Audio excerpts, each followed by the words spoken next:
I'm so mad at myself. Now it's time to do the very scary part where there is no return. I think I just made a mistake. I've broken like 5 needles. Our house is crazy. Mundane things that are just seeming to like take over my life like an octopus with tentacles. I feel like everything's hitting the fan. I'm so tired. You shouldn't give up on things even if you're absolutely atrocious at them. The outer part of the button, oh dear. As long as it doesn't look this bad, it will be okay. I hope I figure this out. So I have 5 kids and basically no free time. We just got a puppy last week. Thought Dada was gonna clean that up. Oh my goodness. And I am launching a new business. And yet, despite all of this, I have decided that it was a wonderful time to begin an extremely fancy, complicated, pleated skirt sewing project. This is frankly always terrifying for me. For this video, I will be taking you along for the often fraught with difficulties, rage, and mistakes process of making said skirt, and you will be able to see how it turned out. I have been burned in the past with this kind of thing.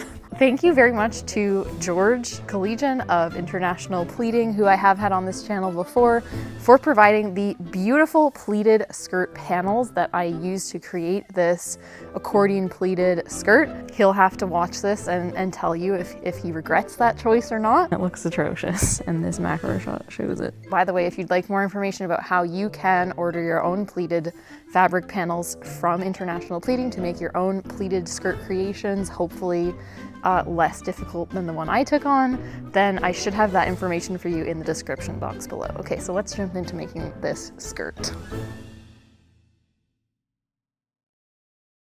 Apparently today is the first day of spring and we got a snowfall in celebration of that. It's not very deep though, there's only like a few centimeters on the ground right now. Nothing like those knee-deep snowfalls that we had a month and a half ago when I had to snowshoe to the studio every time. Aggie is trying to get our cat Herman. Time to head back, Aggie's cold. Just made it to the studio, lots of fluffy snow falling.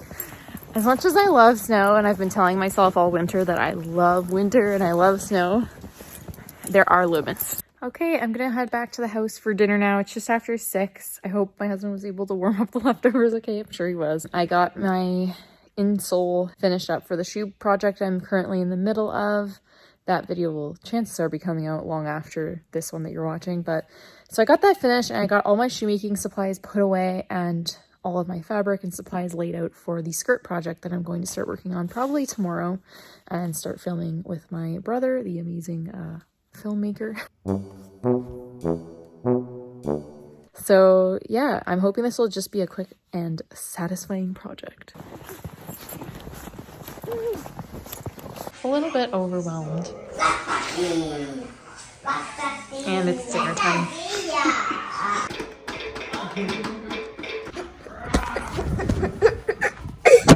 Okay, so it is, what day is it? Thursday. It's Thursday morning, I think. And I've made it to my studio despite a puppy and 5 kids at home. You're a cute girl, yes you are, and sister. And I'm gonna start working on my skirt. And in fact, I am going to unbox my pleats right now. I have not seen them yet. They are fresh from New York. There we go. I am gonna see these pleats for the first time, what we call accordion pleats. Which, by the way, I have no idea how to sew with. Nice sticker here. Tom Sons International Pleating. Very well packaged. Whoa! It's taking forever. Oh, I see them. The first peek. Wow. Here's the first panel. Look at that. So pretty. For most of my sewing career, I have believed that polyester is basically the devil. And I am now going to be sewing a polyester skirt because if you haven't seen my interview with George Collegian of International Pleating, then definitely watch that. But I learned that poly can be a good choice for pleats that you want to be able to wash at home without them getting ruined. And there are different qualities of polyester. Here's the second panel. Very nice. And here's the third panel. So one of the things I've been a little terrified about before unboxing this is how on earth am I going to hem this? Hem pleated fabric, but I think upon looking at it that this fabric is soft enough that it shouldn't pose too much of a challenge. Yeah, that should be just fine. So yeah, let's jump into making the waistband for this skirt. But first I'm gonna clean up all this mess down here. So my family's waiting for me in the van. We are on our way to town. I've frankly been quite grumpy for the past 15 minutes because I got kind of interrupted in what I was doing here at the studio. Y'all have to go to town before dinner and get our groceries. So anyway, to allay my grumpiness, I am just picking up some hand stitching to bring with me in the van because I really want to get this skirt at a point that it will be ready to be, filmed the next steps of the process tomorrow. So I'm going to bring some hand pad stitching with me in the van, which I will be telling you more about tomorrow. And we're home, and I finished my pad stitching. So now I can go help unload the groceries. Oh good, you did your business! I'm taking the puppy to do her business, which she just did. I'm at this phase right now in my life decision making, where I feel like everything's hitting the fan, and the decisions that I've been making for the past few months are finally all like playing out. And I feel like everything is happening at the same time, and I'm like, wow, this is a lot. I am going with kind of a stylized Edwardian inspired triangular sort of waistband. So here's a mock-up I made a couple months ago now, and in true postpartum mom sewing fashion, by the time I'm now ready to sew this, it is a little bit too big for me, so I have marked up where I need to have it taken in. And I have already gone ahead and cut out the interfacing for this waistband. I want it to have nice, like, stiff body to it. So this is buckram that I'm using. It's going to be on the inside of the waistband, not visible at all. So I essentially used this as my pattern for tracing out on the red fabric the later like stitching line.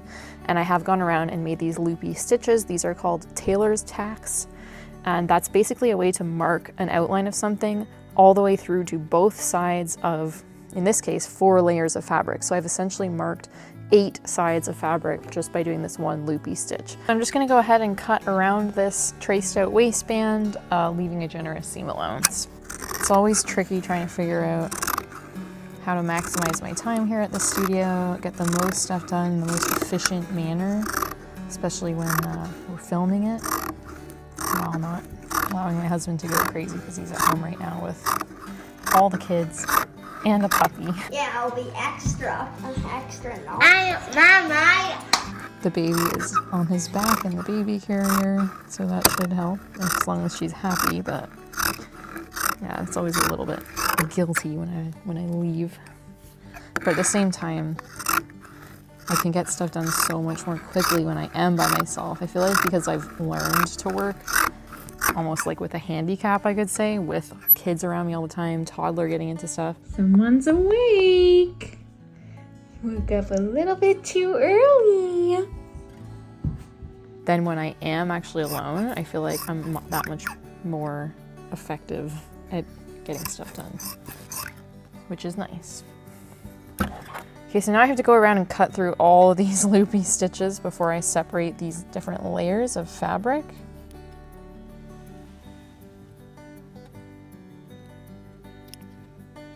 Okay, as much as the logical person in my brain is telling me that this is a ridiculous idea and I just need to simplify this skirt in order to get it done in the relatively short time frame that I have.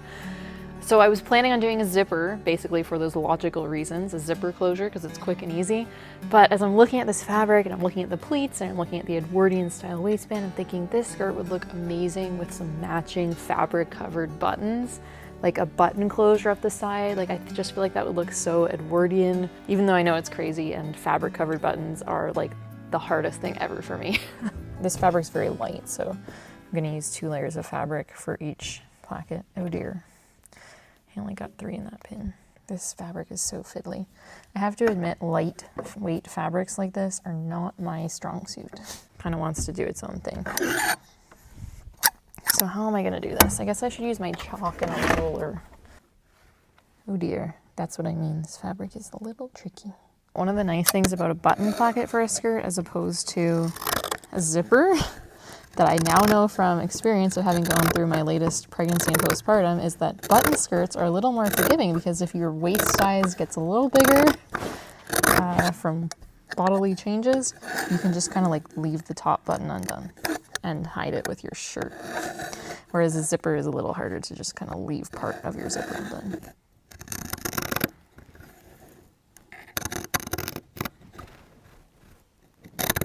Oh yeah, that's definitely long enough. The bottom piece went a little small, but I will worry about that another day. Let's move on to the waistband. So here's that piece that I cut out earlier. And actually now I have to separate these layers. So I have 4 layers of fabric because I'm actually using 2 layers for each, like the front, the outside and the inside of each waistband piece. So I have to separate 2 and 2 basically. So I have to pull them apart gently and clip these stitches so that a little bit of the thread remains on both pieces. That's kind of the point of this technique. And this is what I was rushing to do yesterday, when I mentioned to you that my family and I were going to town, and quickly dropped me off here to get these pieces brought with me in the van so I could work on the pad stitching for the piece yesterday. Good morning. I'm just getting to the studio this morning. I meant to get here for 9. I'm getting here for about 9:40. No bathroom talk. I'm filming a video. You want to get your green shoes? Yeah. Where are they? I don't know. Just gonna get the heaters going before my brother gets here to help me film, and hopefully get a little preparatory work done. Busy morning. I really need to get better at time management. I think I just need to be more realistic about how long it honestly takes me to get ready and get out the door, so that way I can stop setting these unrealistic expectations for like how late I can sleep in and still get out the door on time. Yeah. Now I'm going to start doing a technique called pad stitching on this waistband. So this is the inside of the waistband, the side that's going to be against my body, and this is the interfacing. And so I want to create kind of an outward curve like this, so it's simulating how it's going to be sitting when it's being worn. Now, pad stitching is one of those things that I wish I was good at, and I love the concept of, but I've only done it about maybe like 3 times, and each time there's been like at least a year and a half in between. So every time I have no idea what I'm doing, and I'm just kind of like improvising my way through it.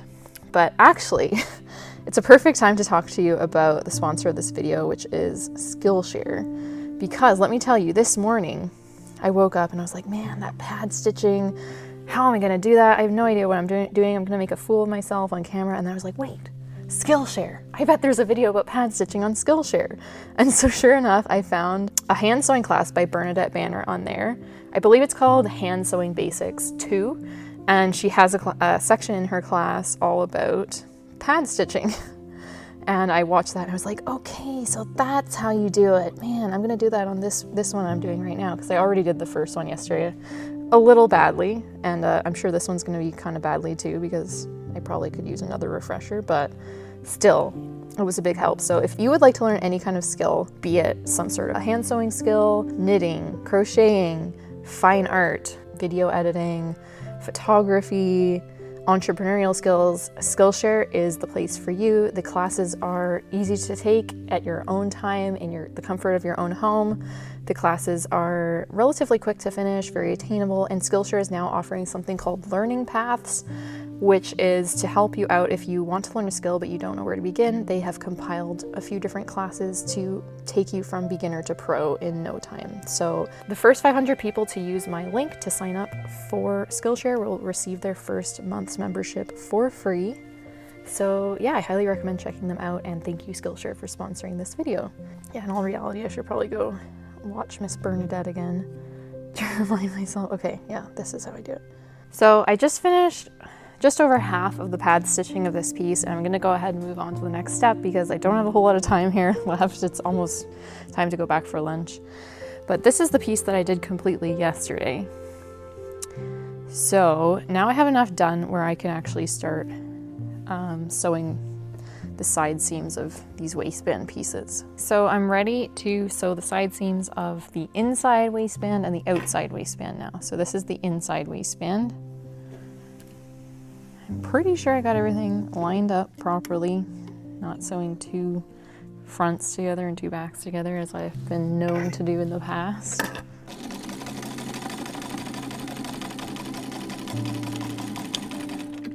Now the outside waistband pieces, same thing. Okay, so I'm just gonna take these over to the ironing board. I'm gonna iron these seams flat, trim them, and then I will be back here at the sewing machine to show you the next step. Okay, so I'd really like to just streamline today's filming session as much as possible, so I'm gonna be doing something that's not technically correct. As you can see, I've only done just over half of the pad stitching on this, but I would like to go ahead and get the top line of this interior waistband stitched to the top line of the exterior waistband. So I'm going to, first of all, I'm going to steam the pad stitching that I've already done. So I'm going to steam it over this curved tailor's hem to kind of cement in the curving that I would like it to have.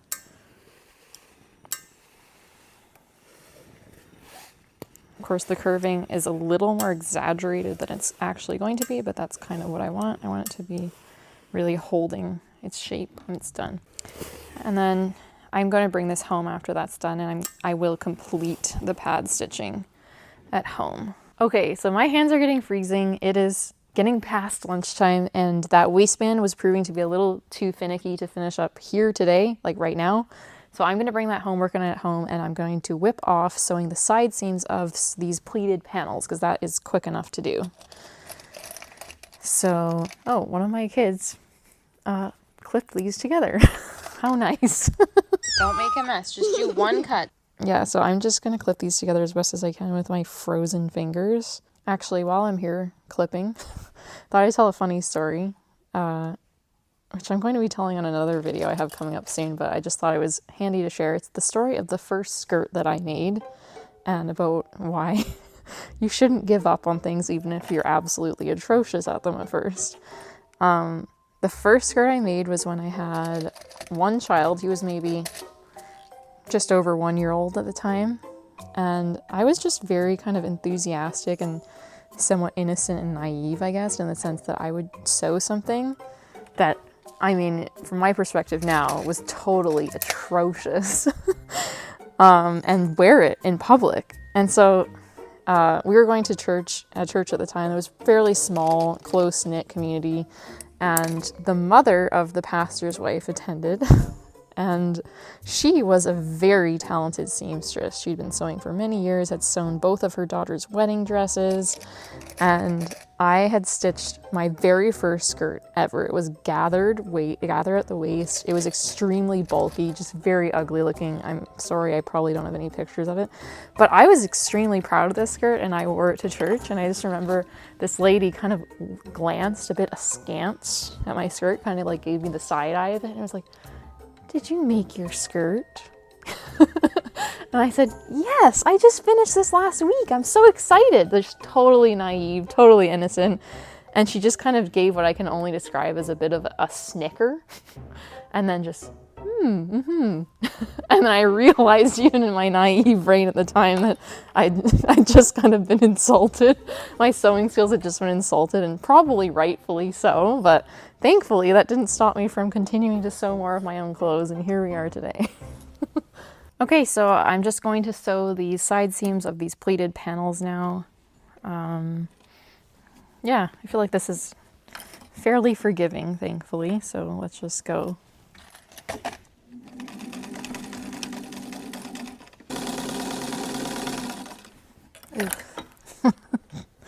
This is why slippery fabric is difficult to sew with.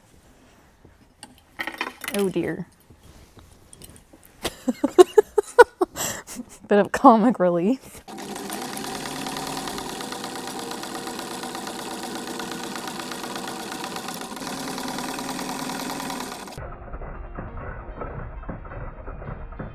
Okay, I made it home. I am totally starving. That would be nice if lunch was somehow ready already, but I don't know. We'll have to see. Hi, Leia! Hi, baby! I feel like I'm finally just like sitting down now. It's early afternoon. Finally sitting down now to do a little work on this red skirt. Like I said, my timeline's limited. It just seems like this time right now is like so busy. There's just so much stuff going on. We have a puppy, we have the hair oil business starting. There's just so many like social engagements, it seems like, coming up. Keep in mind, I'm like a hermit. So my definition of a lot of social engagements is probably different than a lot of other people's, but still, it's just a lot. And I'm feeling just so frustrated with like everything, like all of the mundane things that are just seeming to like take over my life like an octopus with tentacles. And then I'm constantly therefore like procrastinating the tricky but necessary steps in this project. So I'm going to sit down now and do some of those tricky but necessary things. I might do, we'll see. So I'm just basting together 2 layers of fabric for these little circles that I'm going to cut out. Sorry for the kids screaming. I'm going to cut out to make my fabric covered buttons. Yeah, so we'll see how that goes. So it's Monday morning. I'm here at the studio ready to take on the next step of this skirt project. So I have been working on it a lot over the weekend. Also, side note, I brought the puppy here because yeah, we've been having some issues with like the puppy's behavior, and I think part of it was probably just because our house is crazy.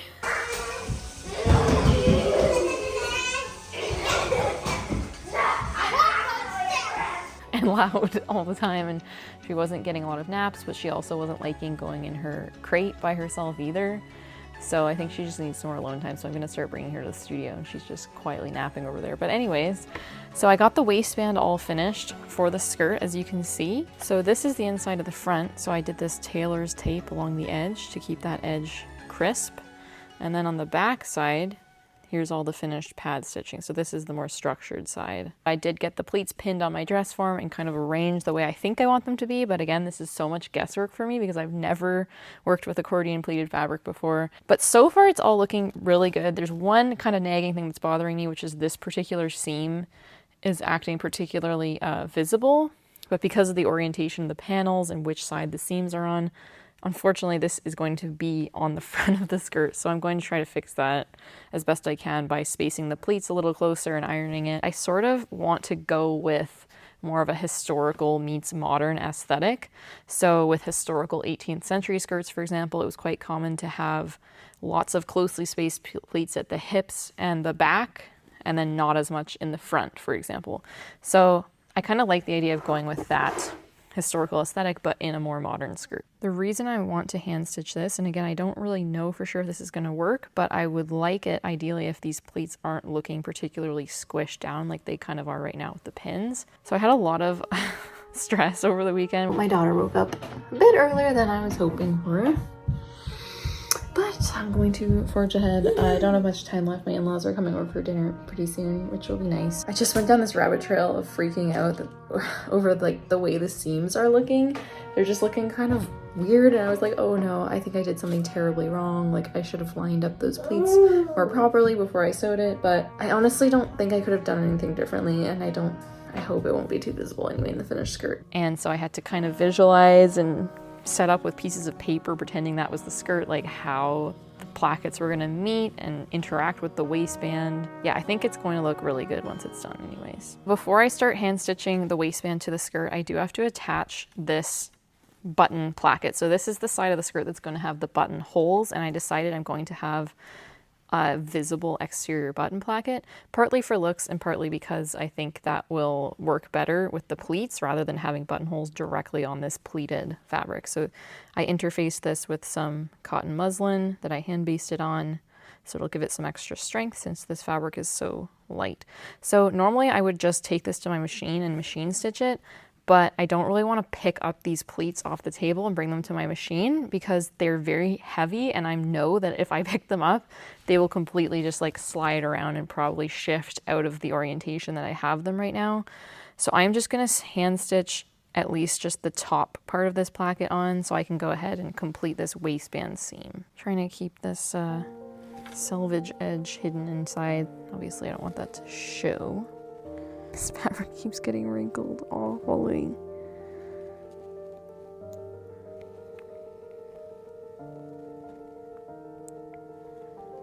Okay, now I'm going to flip it over to the other side. That's all I'm going to attempt. Okay, excuse the needle in my mouth. I'm ready. I've stitched on just the top part of this button placket rather messily. I hope that will, I'm sure that will fade into the background once it's all done, but I'm gonna go ahead and start hand stitching this waistband to the pleats using the same technique that I would use for cartridge pleats, which is one hand stitch through the top of each pleat. And I have no idea how this is gonna work because these pleats are a bit bigger than cartridge pleats would be normally, but we're gonna see how this goes. The good thing about this technique, I know it sounds like it takes a lot of time, and it does, but for something like this that's so kind of finicky, I like it much, much better than machine stitching because I have control. Oh, and my thread just came out of the needle. Again, excuse my awful looking thumbnail. I told my videographer here to try to keep it out of the shot, but I don't think it's humanly possible. I think I need to change the orientation of this skirt. Every time I move it, it's terrifying. Because you saw it happen earlier when I was trying to sew this at the sewing machine desk. It all just kept like sliding off the table. It's so slippery. So I'm going to try to catch it right at the top where the crease is.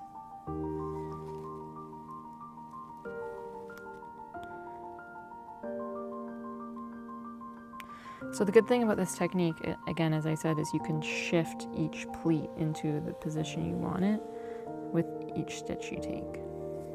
Whoops. It just came out. That's okay. Okay, so I'm gonna just keep on doing this and see how far I can get done today. I'll probably have to finish this later. I actually really enjoy hand sewing because it's very portable. I mean, maybe not in this case because this skirt is kind of precarious with how heavy it is, but generally hand stitching is kind of nice because I can just bring it home with me, work on it when I'm sitting in the middle of my crazy loud living room with the kids everywhere. Where's the boy in Edward? Or watching TV in the evening with my husband. I don't have to be locked away in my studio or my sewing room to do it. The first time I tried cartridge pleating was on a project that's actually documented here on YouTube. It's for an 18th century dressing gown that I made when I was like, I don't know, 7-8 months pregnant with my fourth. I went to all this work to finish all of this hand stitching all in like one session basically because I didn't want to leave the unfinished skirt sitting anywhere for my kids to pick up and have the pleats slide all out of their proper orientation. So I finished it. I was tired. I really should have just put it aside and not tried it on immediately, but I did try it on immediately and immediately burst into tears at how atrocious I thought it looked. So I kind of set it aside, and then the next morning I tried it and I was like, you know, it's actually not that bad. And I find that often happens with me with projects, like when I'm in the midst of having just finished it and I'm tired and then I make the mistake of trying it on and making a judgment about how it turned out, then I inevitably hate it and think it was a waste of hours and hours. But then after a day or so, that feeling passes and I think it's actually not that bad. And then give it another day and then I'm like, this is my favorite thing I've ever made. Excuse me, these are not for you to snack on. These are for dinner tonight, for everybody.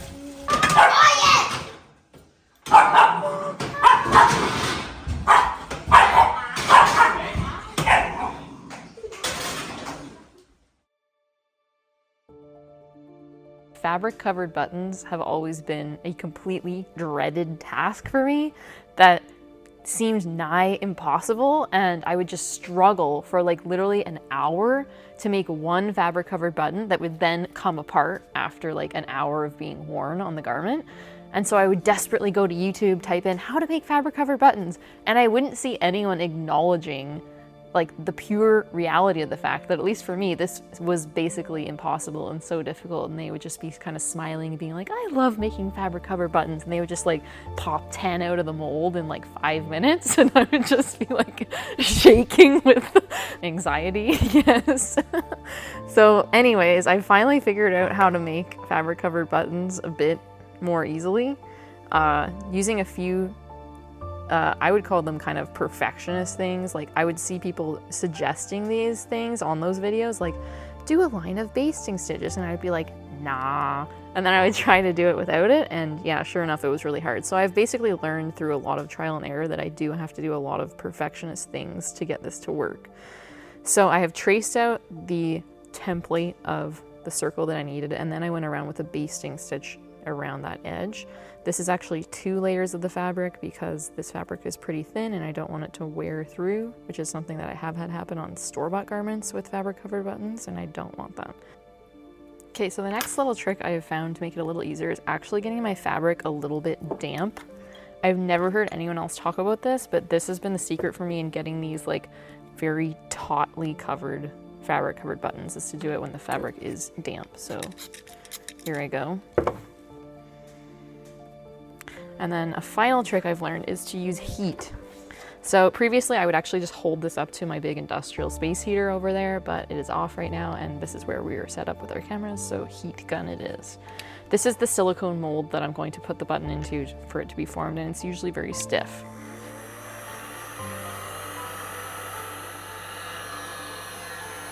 Okay, now I'm gonna place the outer part of the button. Oh dear, this is part of my issue. Oh my goodness. This really hurts my fingers. This is wretched. I have a sore thumb and my fingers are cold. Okay. Got it in.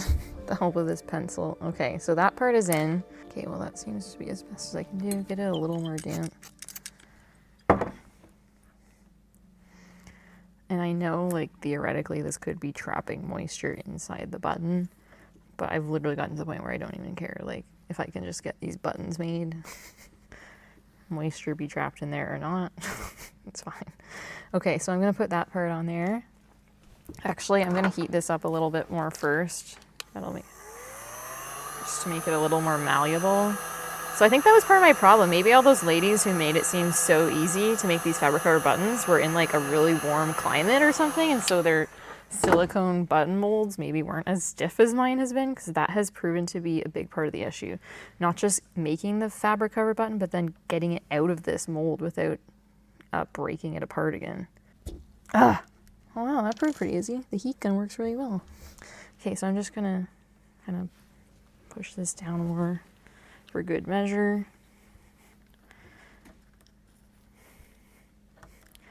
And heat this thing up again before I pop it out. Pop out the button. Yeah, the heat really helps. And there it is. And that should dry and look like these other fabric covered buttons that I made the other day. So now I have 5 to do up my skirt with. So now that I've made that fabric covered button, I'm going to go ahead and stitch the first of the buttonholes. I'm not going to do all of them right now because I haven't finished the waistband stitching on yet, but I thought I would show you since we're here and set up. So I'm going to be using this vintage Singer buttonhole attachment, which is one of the few vintage attachments that I have finally figured out how to make work for me, but I always do a little test run first, so I'm just in the middle of that right now. So. Aha. Don't want that happening. Okay, so that's looking very good, so I'm gonna go ahead and do this on the skirt. This is frankly always terrifying for me, no matter how many times I do it, because there's always that chance that it won't work out properly or something, but here we go. Is that showing up? It is not. Okay, that'll have to do. Okay, I think that's the right place to start it. I hope. Whoops.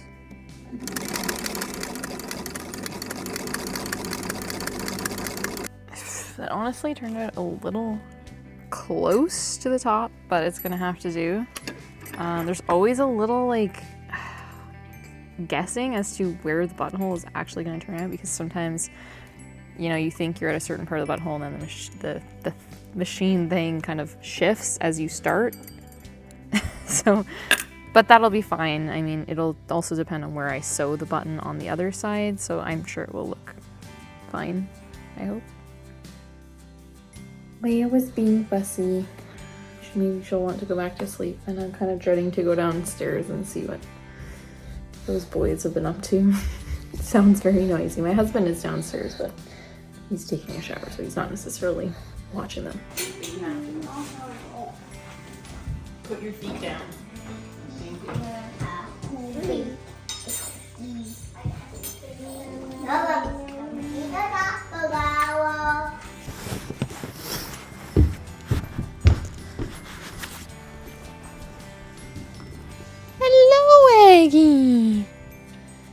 well, I just have a couple more things to film today, and then I'll do some hand stitching later, and then I think we'll just have to film a couple things tomorrow, and then I'll be done the skirt.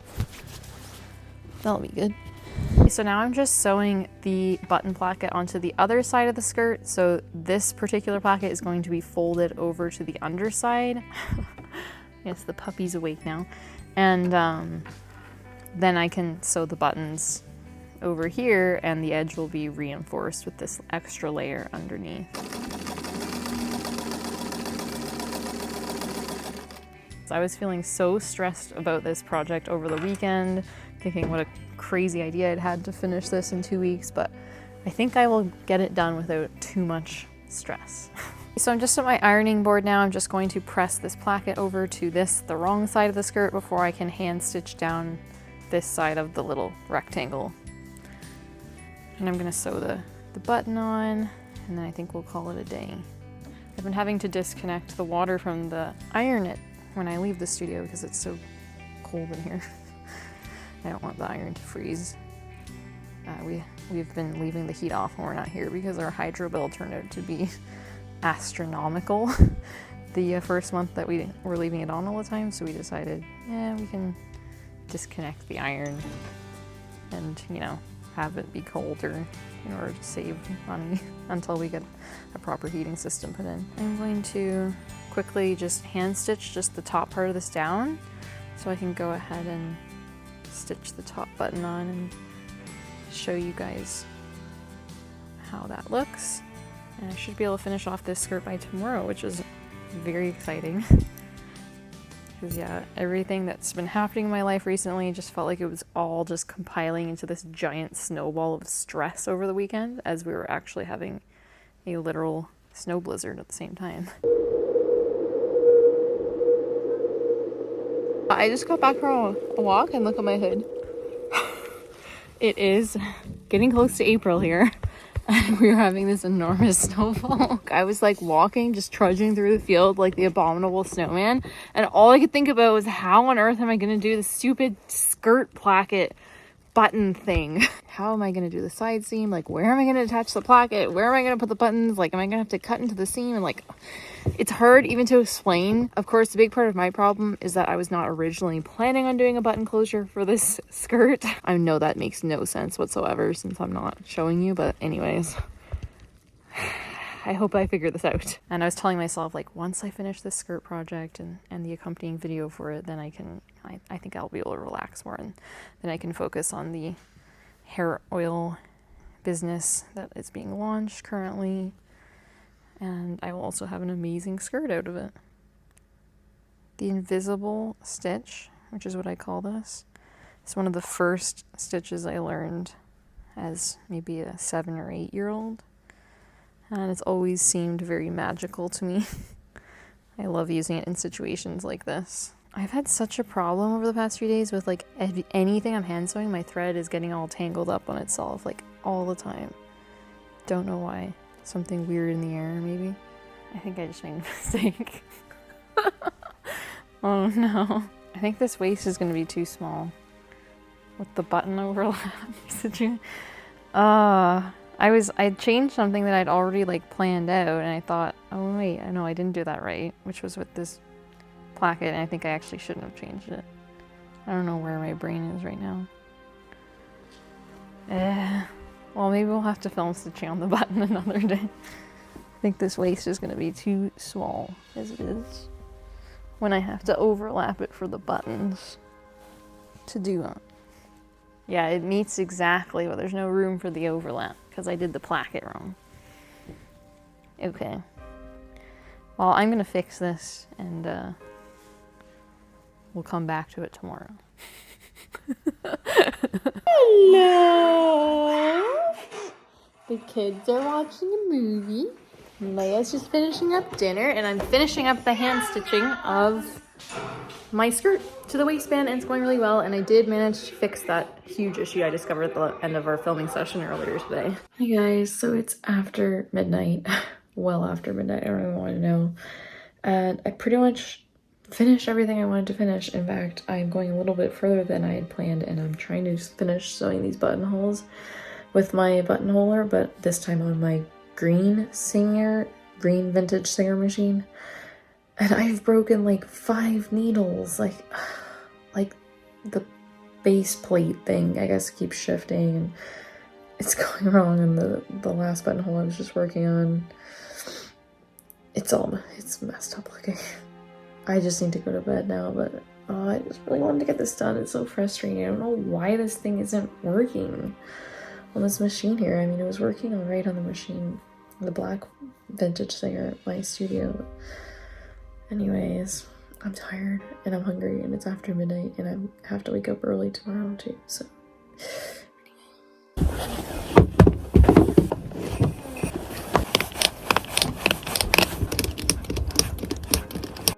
I'm so tired. It's so tiring. Plowing a trail. I definitely would have driven today, except that the studio driveway isn't plowed yet. Our van doesn't have 4-wheel drive. We're snow tires at the moment, so it probably would have gotten stuck. So I made it to the studio. It's just after 9, maybe 9:30 by now, I hope. I've been sitting here for a good amount of time trying to get this button holder work now on this machine. As you've already seen, last night I was having a lot of issues with the green machine and the buttonholer. So now here I am trying to get this buttonholer hooked up and it's having different problems. The needle isn't picking up the bobbin thread. So I've changed the needle. I've already broken one needle here. I'm gonna try rethreading the machine. Maybe it was improperly threaded without me noticing. That's actually quite possible now that I look at it.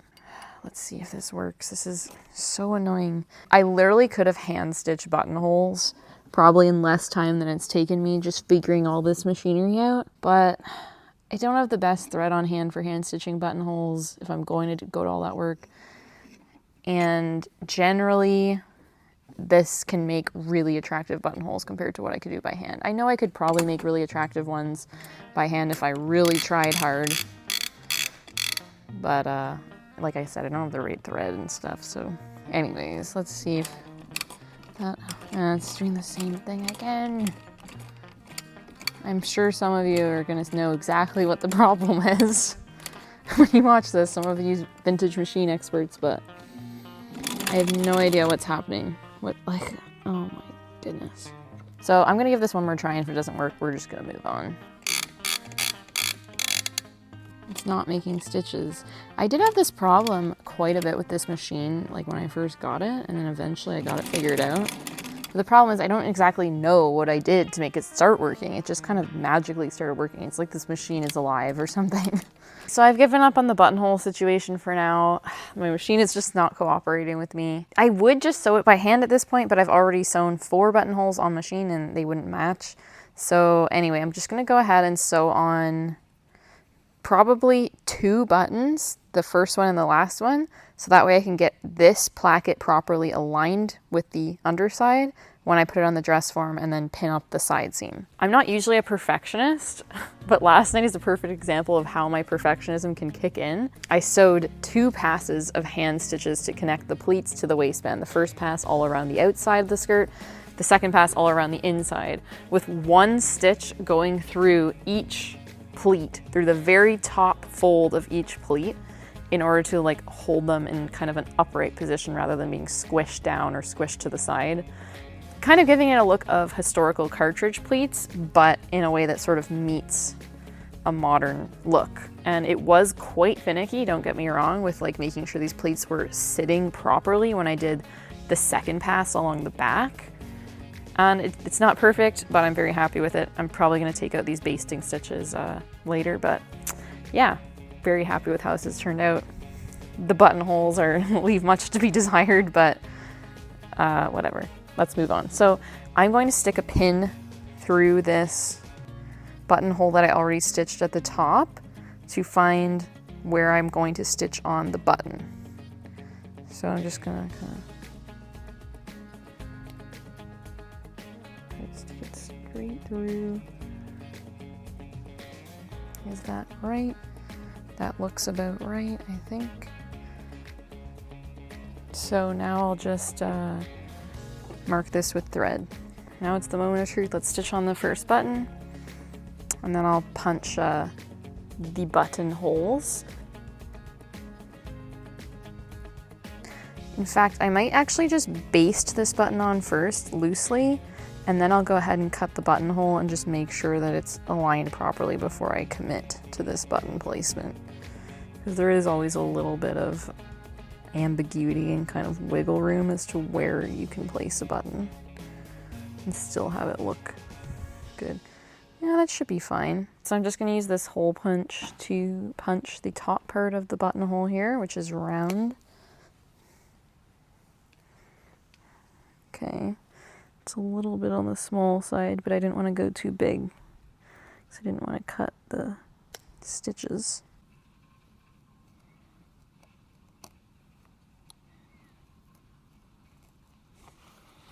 Oh yeah, it's open now. Let's show that.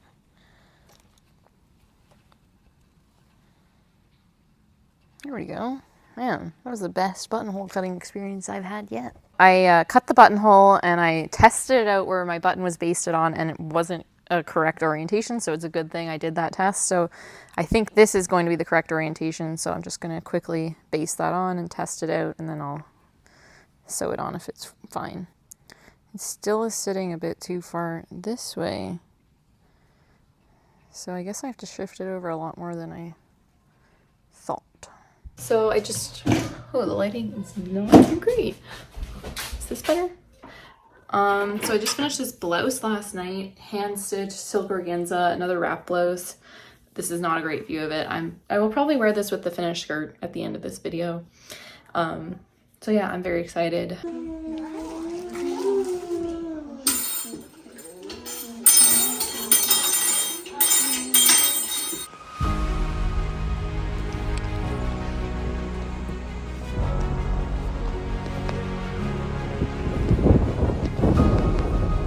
So this is the exciting part. I have the skirt on the dress form. It's over top of this big floofy petticoat, which is probably how I'm going to wear it at least some of the time. And the reason I'm trying it on over that is because I'm later going to hem it, and I want to make sure that the hem is just the right length to fit over the petticoat.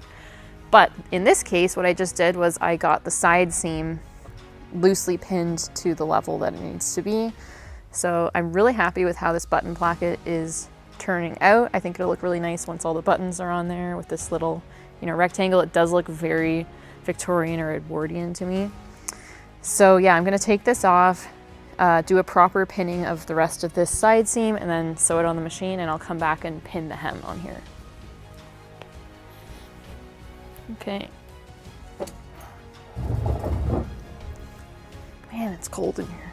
I must say I'm already kind of nervous seeing how much I'm going to have to trim off the bottom of this skirt to hem it. I'll have to sneeze. Trimming hems has always been something that makes me nervous because it's so hard to trim them accurately, even when it's not pleated. But when it's pleated, it's so hard. So yeah, we'll see how that goes. I'll just use my clips. Let's just slip this over the dress form one more time to make sure that bottom of the button placket is sitting properly, because I have been burned in the past with this kind of thing. Quickly rushing through sewing together a seam beneath a button placket, and then the bottom of the button placket ended up looking all like bulgy and awkward because it wasn't properly aligned.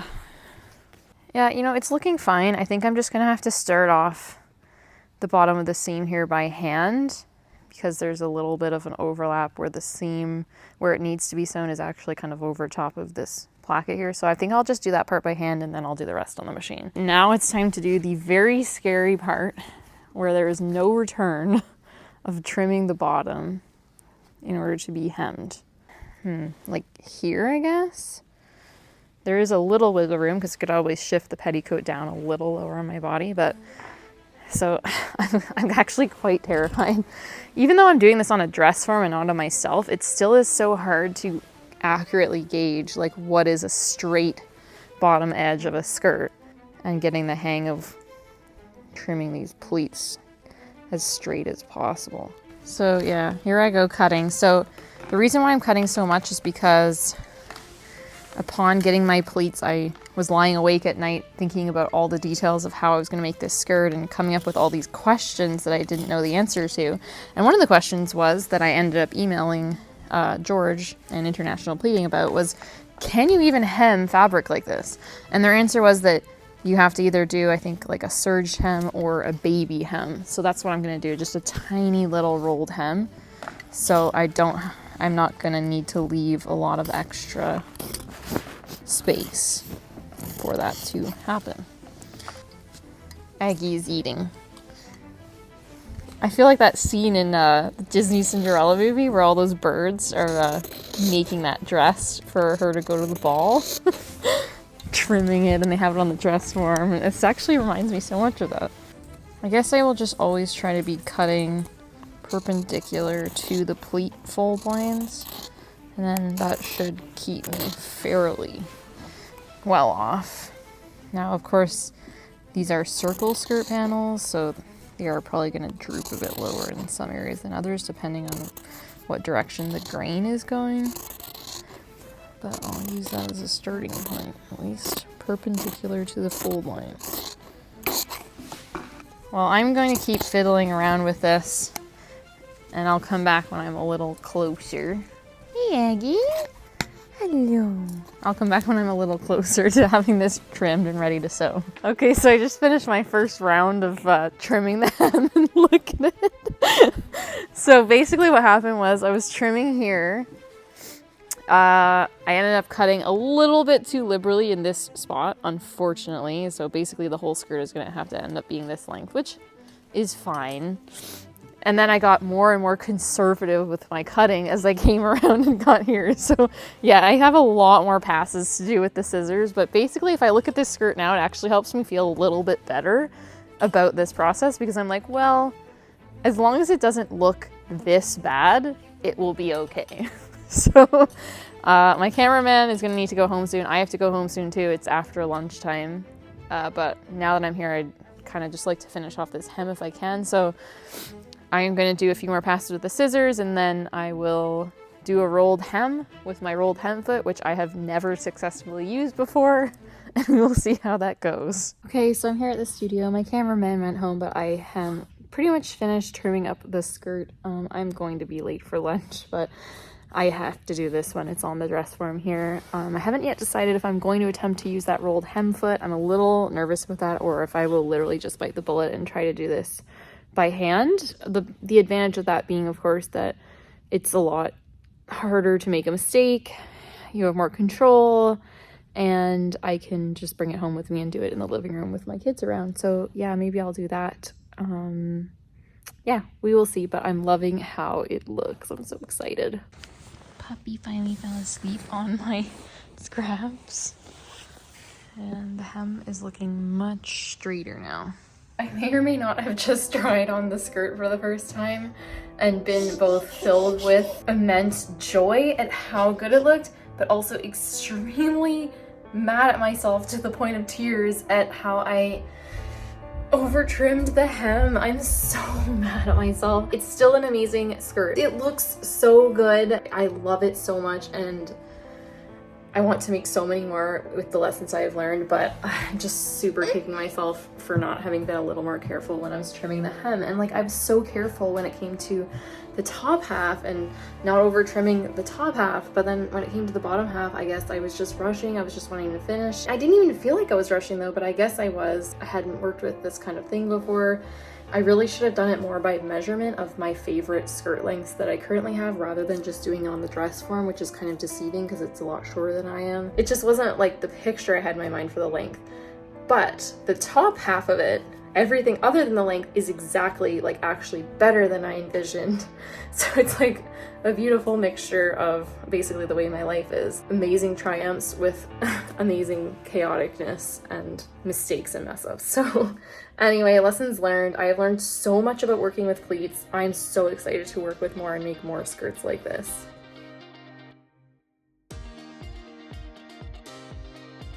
Okay everyone, thank you so much for joining me for this interesting skirt making project. It was very interesting, challenging, disturbing at times, but in the end, highly rewarding. I am so happy with how the skirt turned out. I have never made anything like it. In order to record this outro, my therapist has given me temporary leave to check out of the psychiatric ward to give you this closing message. But in all honesty, I highly recommend working with professional pleaters like George Collegian of International Pleating if you would like to make a pleated skirt, and trust me, it does not have to be nearly as complicated as the one I made. If you know me, you'll just know that I love making things a little more difficult for myself and a little more complicated. But in the end, I am very happy with how it turned out. And thank you so much for joining me on this journey into my crazy life and the making of this skirt, and I'll see you on the next video.